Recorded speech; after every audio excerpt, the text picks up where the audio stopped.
Assalamualaikum warahmatullahi wabarakatuh.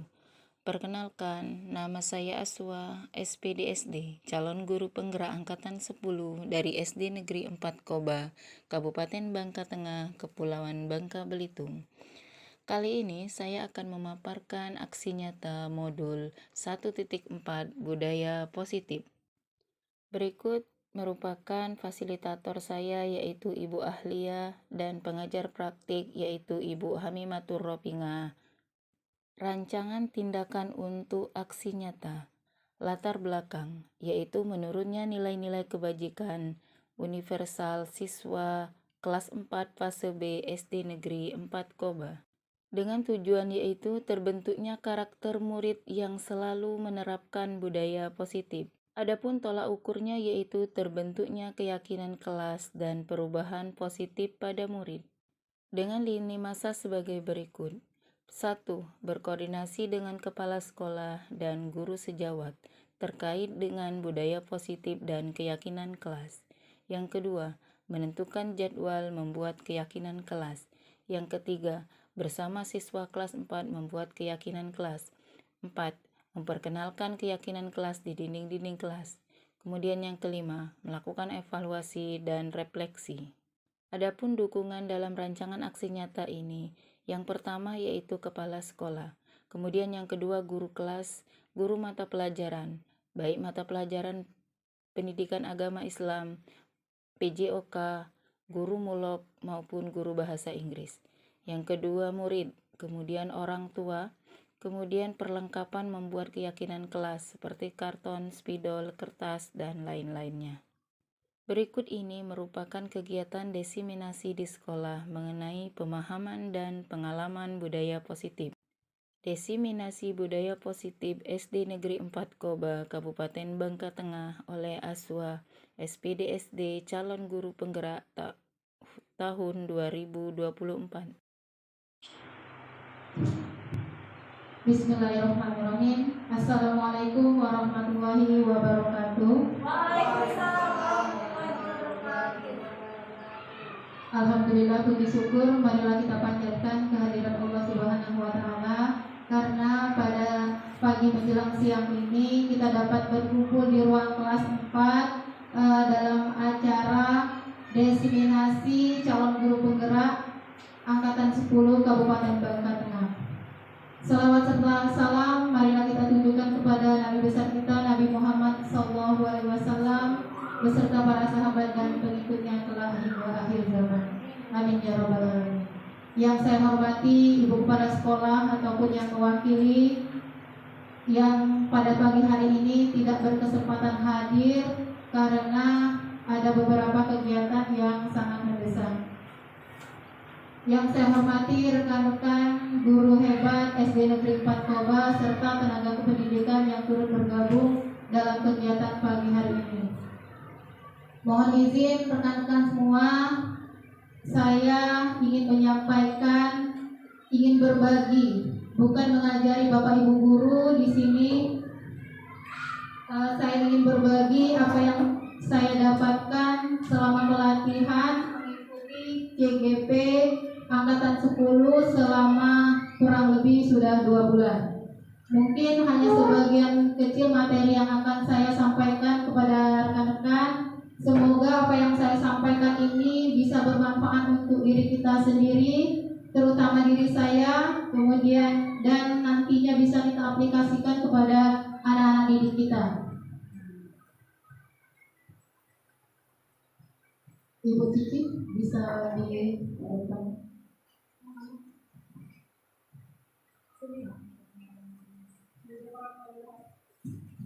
Oke, ini materi kita pada pagi hari ini, diseminasi budaya positif SD Negeri 4 Koba, Kabupaten Bangka Tengah, yang saya susun nama Aswa SPDSD, calon guru penggerak angkatan 10 tahun 2024. Yang pertama kita akan membahas terlebih dahulu tentang budaya positif.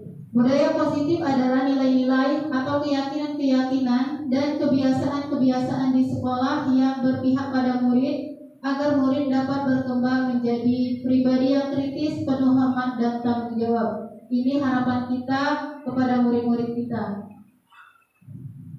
Alhamdulillah di sekolah kita, di sekolah penggerak SD Negeri 4 Koba ini budaya positifnya sudah ada sejak lama. Jadi kita tinggal menambahkan saja, bahkan menjadikan ini budaya atau karakter anak-anak kita.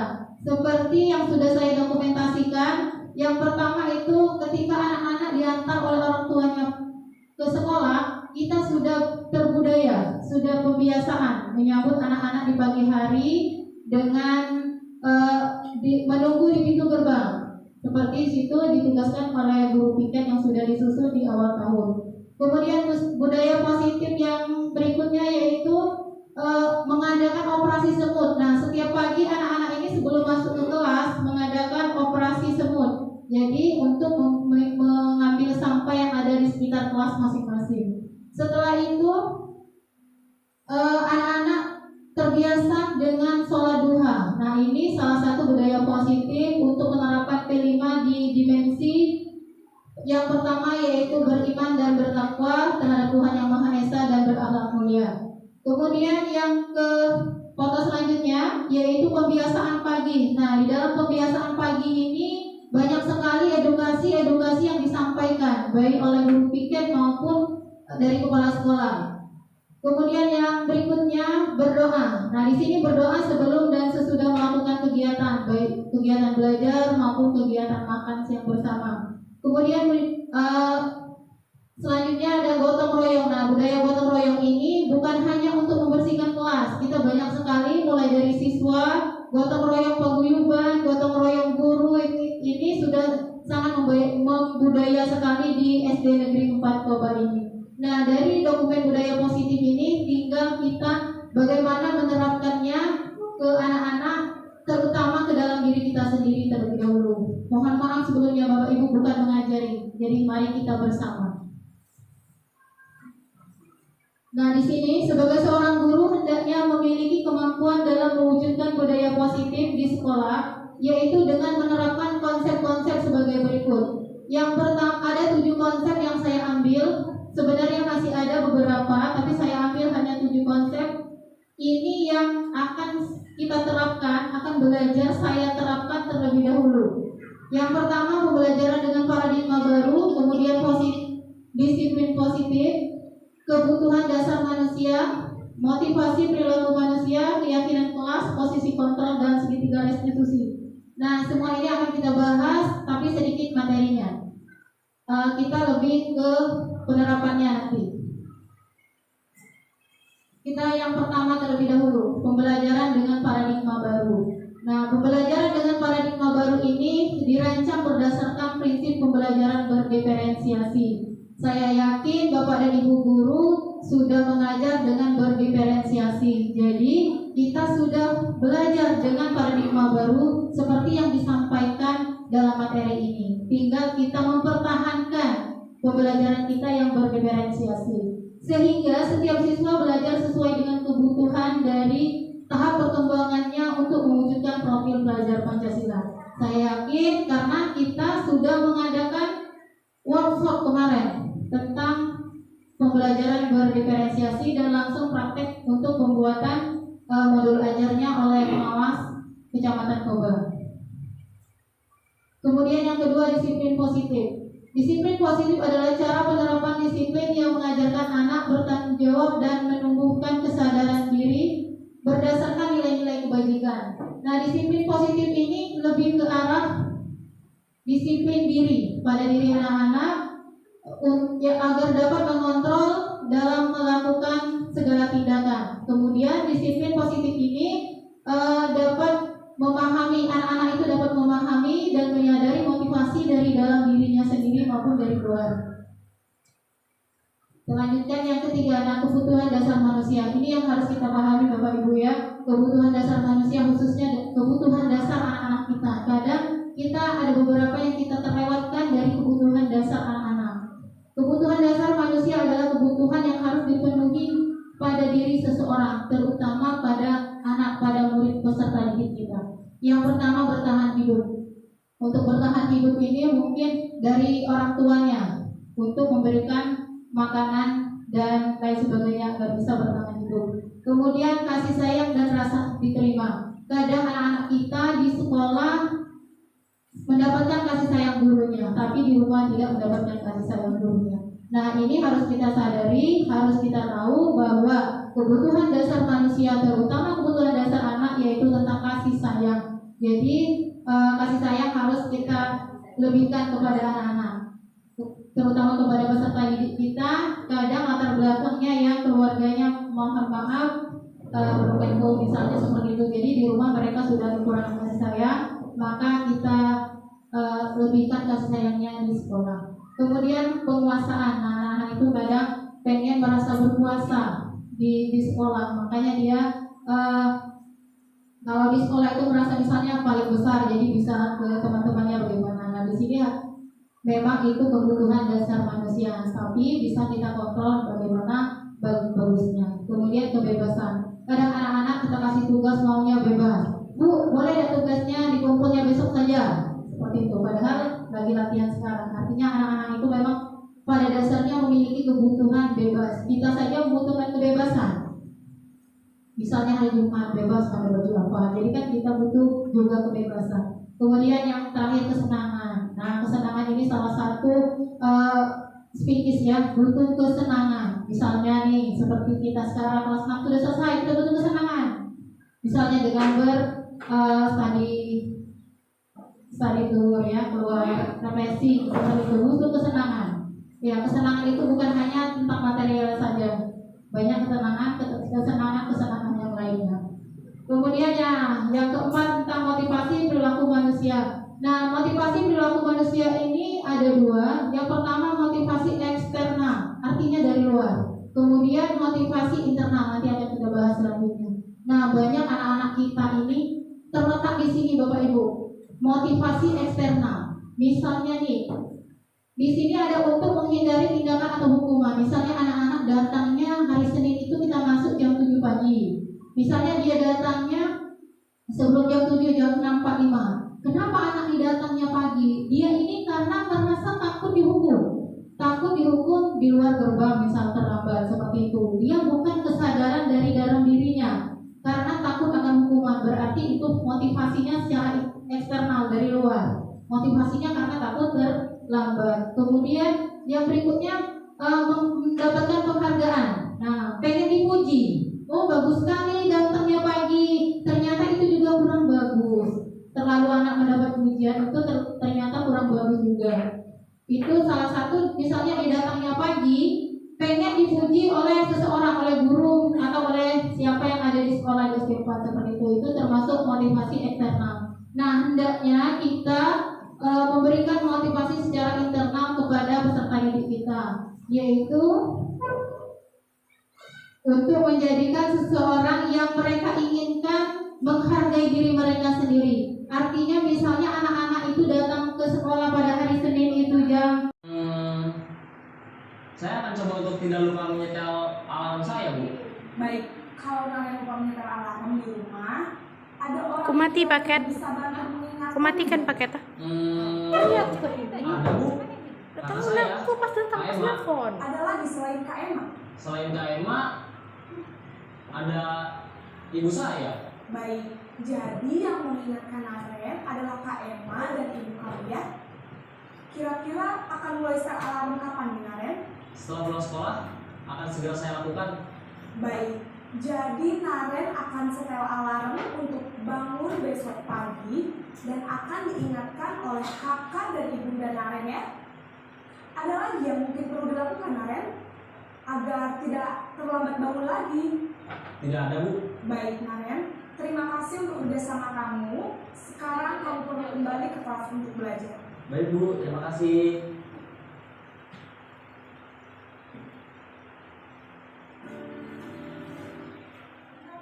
Oke, itulah Bapak Ibu video posisi kontrol sebagai kita sebagai seorang guru ada 5 posisi kontrol. Tadi yang pertama kita sebagai penghukum, artinya memberi hukuman. Yang kedua itu membuat anak merasa bersalah. Yang ketiga kita menganggap anak sebagai teman. Yang keempat tadi kita posisi pemantau, yang kelima sebagai manajer. Nah, yang sering kita lakukan sekarang itu sebagai pemantau. Kita menanyakan misal anak terlambat, jam berapa kita masuknya, misalnya hari Senin jam 7, seperti yang kita sampaikan, kita tonton di video tadi. Ternyata kita sudah benar Bapak Ibu, sudah melaksanakan posisi pemantau.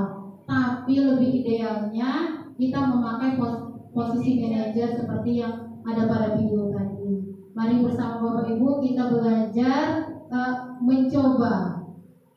Kalau tidak kita mulai dari sekarang, kapan lagi seperti itu. Kita belajar untuk menjadi seorang guru yang mengambil posisi manajer, meskipun kita bukan manajer di perusahaan, tapi kita manajer di dalam kelas untuk anak-anak didik kita.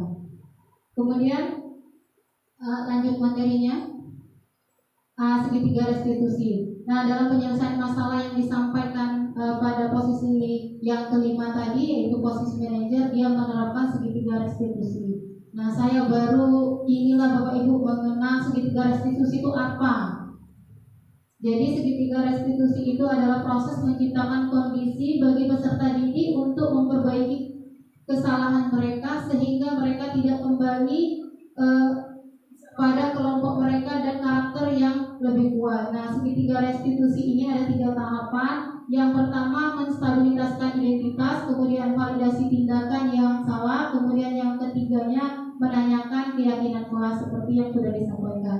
Nah, kemarin saya sudah mempraktekkan segitiga restitusi ini kepada anak kelas 4. Ada 2 siswa yang saya angkat kasusnya untuk segitiga restitusi ini.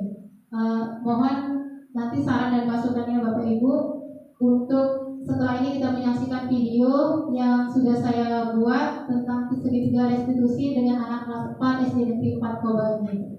Segitiga restitusi ini dalam menyelesaikan masalah, guru berperan sebagai manajer. Seperti yang pada posisi kontrol tadi, menggunakan segitiga restitusi dalam menyelesaikan masalah melalui 3 tahapan, yaitu menstabilitaskan identitas, validasi tindakan yang salah, dan menanyakan keyakinan. Tujuannya menghasilkan murid yang mandiri dan bertanggung jawab. Oke, kita simak dulu videonya.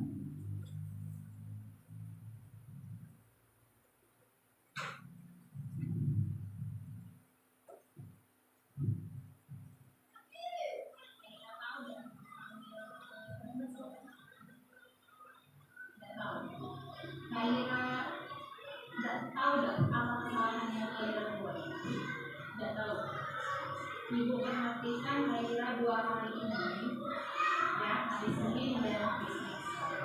Setiap mau sholat Haira tuh tidak langsung sholat, Haira main dulu. Benar tidak selesai.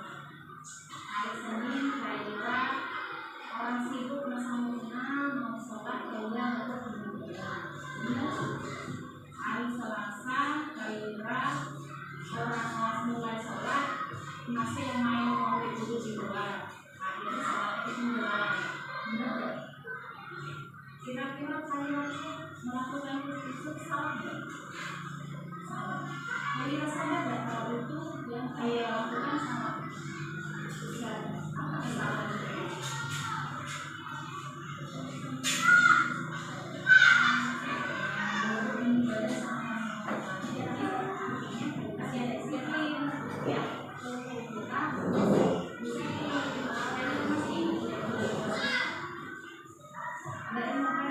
Bisa Ibu Aswa ingatkan kalau ketika kita melakukan kegiatan harus melakukannya dengan disiplin dan tanggung jawab. Pemaparan dari saya, sebelum saya tutup, kita punya satu sesi lagi, yaitu sesi tanya jawab. Silakan kepada rekan guru dan kawan-kawan semua untuk mengajukan pertanyaan. Ya, silakan Bu Eni. Bismillahirrahmanirrahim. Assalamualaikum warahmatullahi wabarakatuh. Terima kasih atas waktunya Ibu Aswa. Izin saya bertanya. Nah, dari pemaparan yang sudah Ibu sampaikan tadi ada 2 motivasi, yaitu motivasi internal dan motivasi eksternal. Pertanyaannya, bagaimana cara kita sebagai seorang guru memberikan motivasi internal kepada peserta didik, yang mana kita ketahui bahwa anak-anak di sekolah kita sendiri banyak yang mendapatkan motivasi eksternal yang baiknya. Nah, untuk menanamkan dalam diri kesadaran mereka dari internalnya itu seperti apa? Itu saja Bu Aswa, terima kasih. Assalamualaikum warahmatullahi wabarakatuh. Ya, terima kasih Bu Eni atas pertanyaannya. Saya akan jawab. Tadi sudah saya sampaikan pada materi, yaitu motivasi pada diri anak itu ada dua. Yang pertama motivasi secara eksternal, artinya dari luar. Kemudian motivasi dari dalam diri anak sendiri, yaitu motivasi internal. Nah, yang Ibu tanyakan, bagaimana kita menanamkan karakter motivasi internal itu. Artinya anak tidak datang tepat waktu itu karena takut dihukum, karena ingin mendapat pujian dari seorang guru tertentu. Nah, tidak seperti itu. Nah, kita sebagai guru tidak henti-hentinya untuk mengingatkan anak, untuk menanamkan karakter pada dalam diri anak, bahwa itu akan kesadarannya sendiri. Datang pagi-pagi hari Senin bukan karena takut terlambat, bukan karena takut dihukum atau takut berada di luar gerbang. Itu harus dari dalam dirinya. Oh, kesadaran aku nih kalau hari Senin mau karena upacara jam 7, maka datangnya lebih awal. Seperti itu. Kita menanamkan seperti itu dulu di kelas, dalam pembelajaran seperti itu. Tapi tidak mudah Bapak Ibu. Kita mengubah karakter manusia itu tidak mudah. Nah, bagaimana caranya? Dengan secara kontinu. Artinya tidak berhenti sampai di situ. Kita sebagai guru tidak bosan-bosannya untuk mengingatkan anak-anak didik kita. Selain itu, meskipun kita tetap awalnya melakukan motivasi secara eksternal tetap seperti itu. Anak karena takut dihukum atau karena takut karena pengen mendapat pujian tetap. Tapi lama kelamaan dengan karakter yang sudah kita tanamkan, insya Allah nanti anak-anak bisa menyadari bahwa dirinya itu melakukan sebuah tanggung jawab seperti itu. Jadi bisa muncul dari dalam dirinya. Artinya motivasinya secara internal. Mungkin itu saja. Silakan Bapak Ibu guru untuk menanggapi apa yang sudah saya sampaikan atau dari pertanyaan Ibu Eni tadi. Kami persilakan. Silakan Ibu Lilis untuk menanggapi atau memberikan pertanyaan. Assalamualaikum warahmatullahi wabarakatuh. Waalaikumsalam.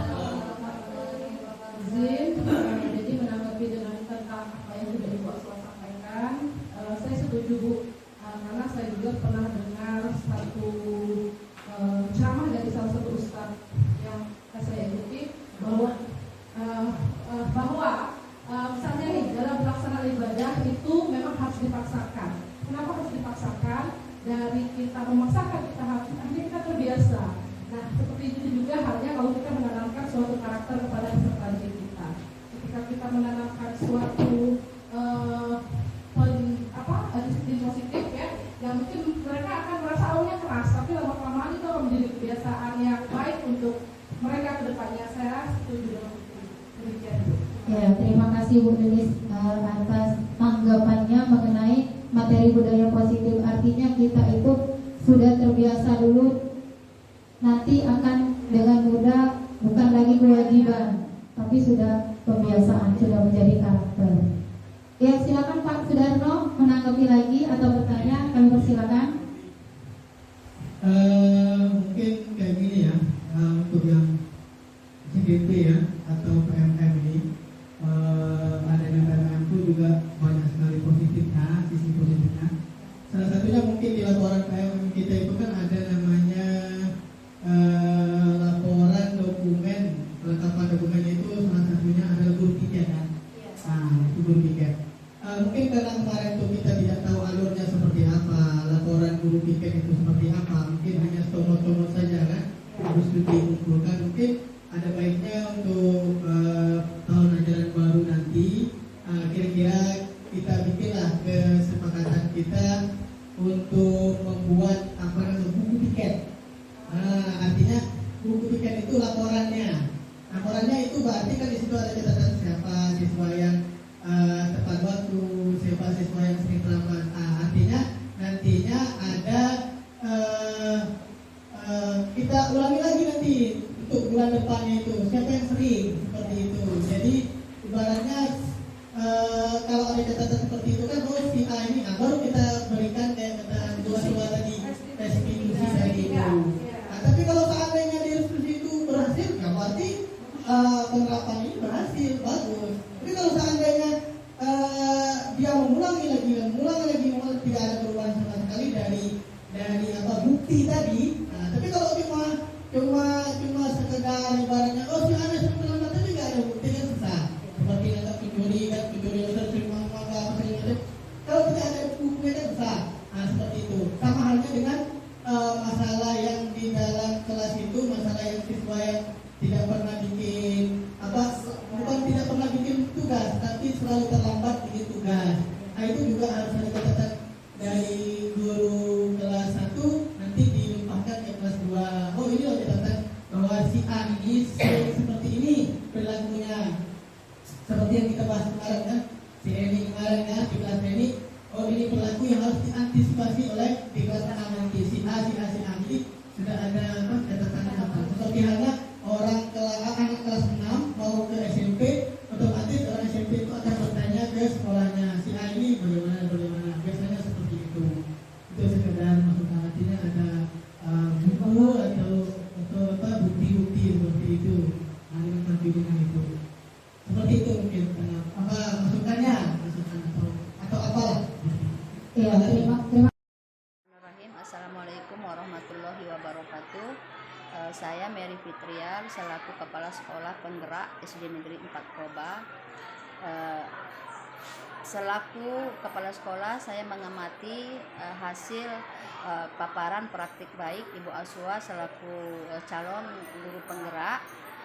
Dari paparan tadi, untuk praktik baik yang disampaikan yaitu tentang budaya positif, ini sangat bagus sekali.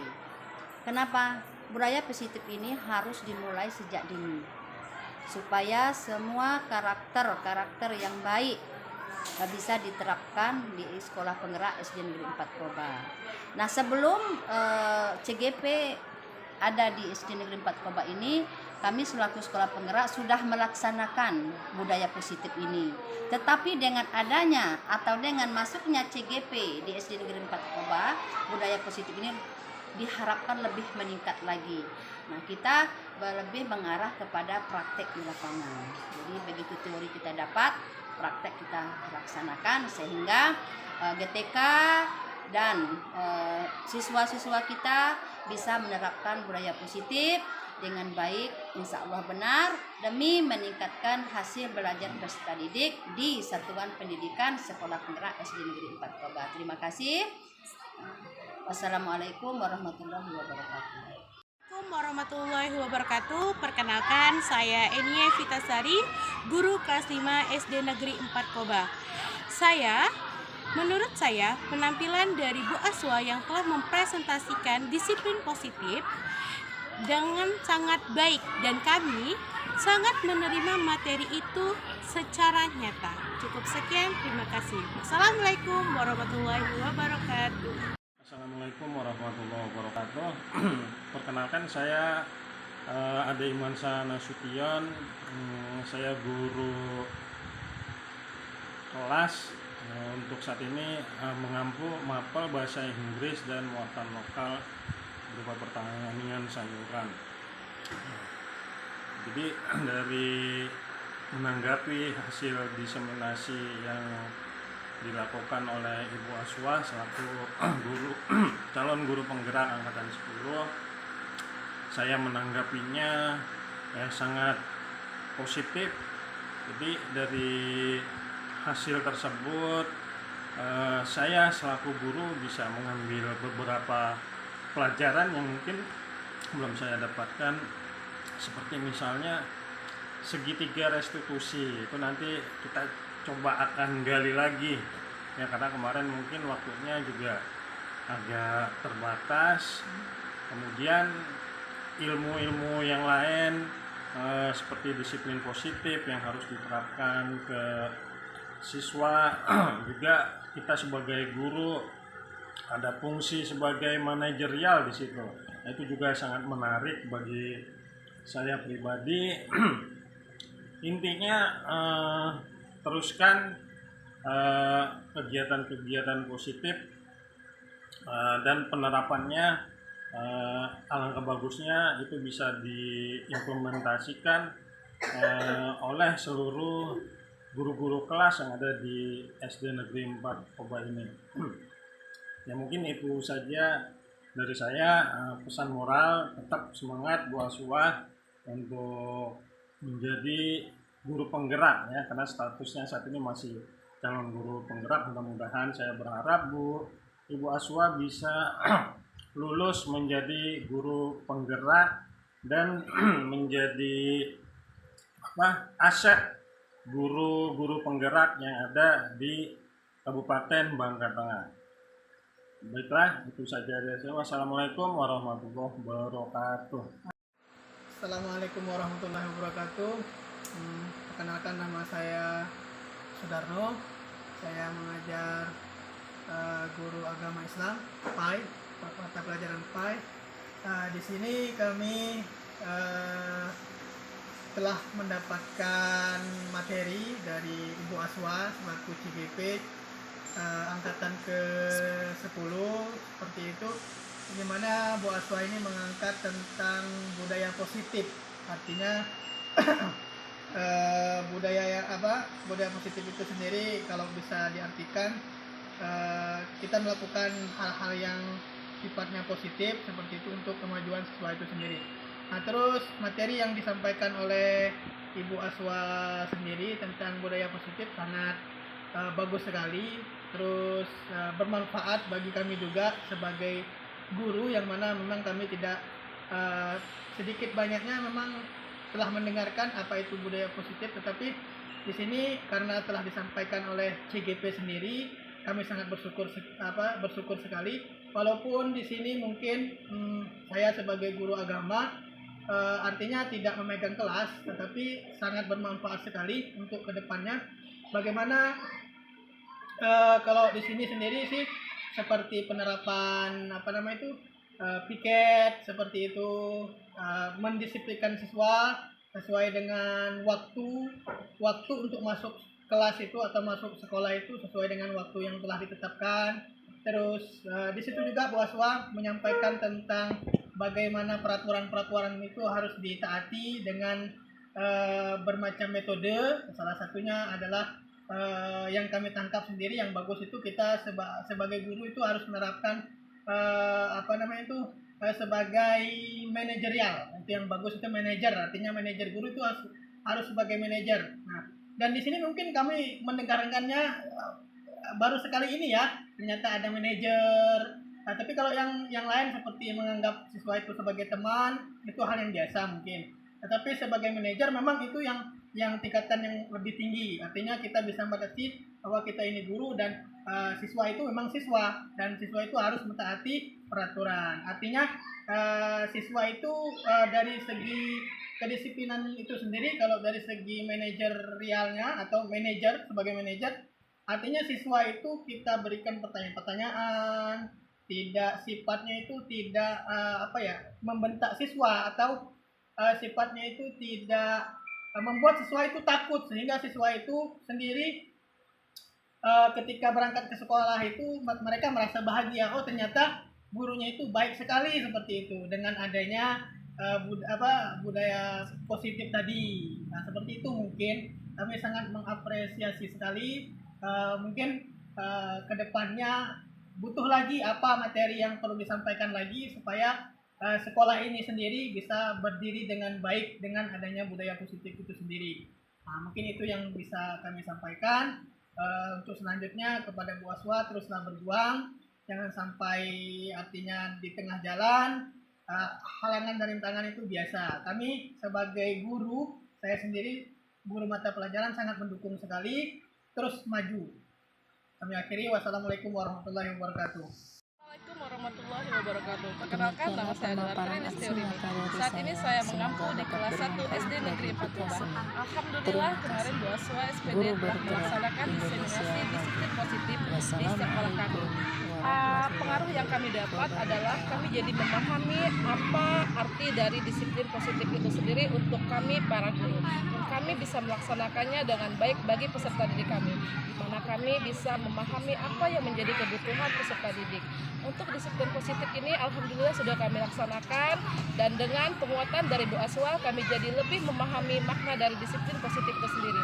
Semoga disiplin positif ini bisa terus terlaksana dengan baik. Untuk Bu Aswa tetap semangat. Assalamualaikum warahmatullahi wabarakatuh. Assalamualaikum warahmatullahi wabarakatuh. Perkenalkan, nama saya adalah Trilis Teorini. Saat ini saya mengampu di kelas 1 SD Negeri 4 Gobah. Alhamdulillah, kemarin BOASWA SPD telah melaksanakan diseminasi disiplin positif di sekolah kami. Pengaruh yang kami dapat adalah kami jadi memahami apa arti dari disiplin positif itu sendiri untuk kami para guru. Dan kami bisa melaksanakannya dengan baik bagi peserta didik kami, di mana kami bisa memahami apa yang menjadi kebutuhan peserta didik. Untuk disiplin positif ini alhamdulillah sudah kami laksanakan, dan dengan penguatan dari BOASWA kami jadi lebih memahami makna dari disiplin positif itu sendiri. Semoga disiplin positif ini bisa terus terlaksana dengan baik. Untuk BOASWA tetap semangat. Assalamualaikum warahmatullahi wabarakatuh. Assalamualaikum warahmatullahi wabarakatuh. Perkenalkan, nama saya adalah Trilis Teorini. Saat ini saya mengampu di kelas 1 SD Negeri 4 Gobah. Alhamdulillah, kemarin BOASWA SPD telah melaksanakan diseminasi disiplin positif di sekolah kami. Pengaruh yang kami dapat adalah kami jadi memahami apa arti dari disiplin positif itu sendiri untuk kami para guru. Dan kami bisa melaksanakannya dengan baik bagi peserta didik kami, di mana kami bisa memahami apa yang menjadi kebutuhan peserta didik. Untuk disiplin positif ini alhamdulillah sudah kami laksanakan, dan dengan penguatan dari BOASWA kami jadi lebih memahami makna dari disiplin positif itu sendiri. Semoga disiplin positif ini bisa terus terlaksana dengan baik. Untuk BOASWA tetap semangat. Assalamualaikum warahmatullahi wabarakatuh. Assalamualaikum warahmatullahi wabarakatuh. Perkenalkan, nama saya adalah Trilis Teorini. Saat ini saya mengampu di kelas 1 SD Negeri 4 Gobah. Alhamdulillah, kemarin BOASWA SPD telah melaksanakan diseminasi disiplin positif di sekolah kami. Pengaruh yang kami dapat adalah kami jadi memahami apa arti dari disiplin positif itu sendiri untuk kami para guru. Dan kami bisa melaksanakannya dengan baik bagi peserta didik kami, di mana kami bisa memahami apa yang menjadi kebutuhan peserta didik. Untuk disiplin positif ini alhamdulillah sudah kami laksanakan, dan dengan penguatan dari BOASWA kami jadi lebih memahami makna dari disiplin positif itu sendiri. Semoga disiplin positif ini bisa terus terlaksana dengan baik. Untuk BOASWA tetap semangat. Assalamualaikum warahmatullahi wabarakatuh. Assalamualaikum warahmatullahi wabarakatuh. Perkenalkan, nama saya adalah Trilis Teorini. Saat ini saya mengampu di kelas 1 SD Negeri 4 Gobah. Alhamdulillah, kemarin BOASWA SPD telah melaksanakan diseminasi disiplin positif di sekolah kami. Pengaruh yang kami dapat adalah kami jadi memahami apa arti dari disiplin positif itu sendiri untuk kami para guru. Dan kami bisa melaksanakannya dengan baik bagi peserta didik kami, di mana kami bisa memahami apa yang menjadi kebutuhan